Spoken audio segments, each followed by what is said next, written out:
Сирена объявляла уже тревогу, что налетают самолеты.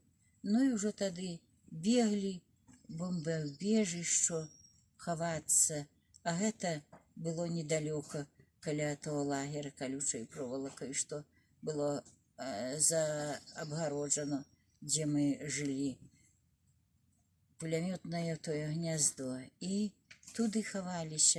Не успели туды в тою келью залететь, на болоте было под землей такая в виде траншей.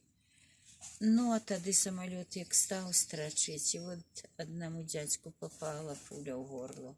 Упал, наробили крику, шуму, стали перескакать через его.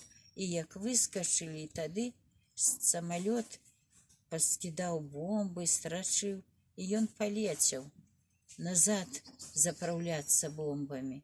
А люди уже побегли, там на болоте было бомбосховище под землею. И прибегли туды, там у том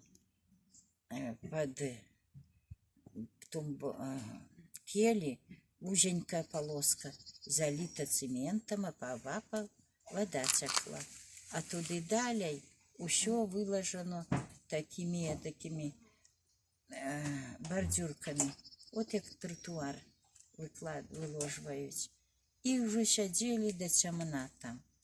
Пока уже не стемнее, тогда уже шли бы уже самолеты, ночью не бомбили.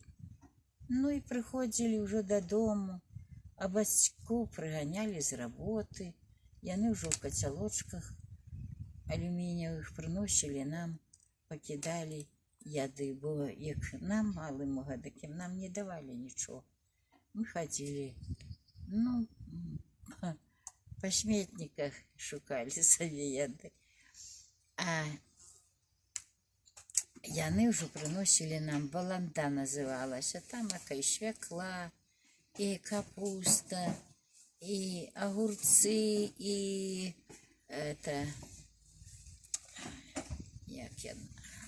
фасоля, и крупа. Вот и за этим и называлась баланда. Ну вот эдак жили, а тогда уже вот уже наши победили, и уже повыходили под вечер из этого келя с подземельного, и солдаты по версии идут с шеренгой, и все кричать «Победа! Победа!» И уже мы постали, глядим, и уже на завтра наши, ну там начальство, те, кто уже детям выдали такие пайки, давали по 3 печеньки и, ну, по грамму 10 масла.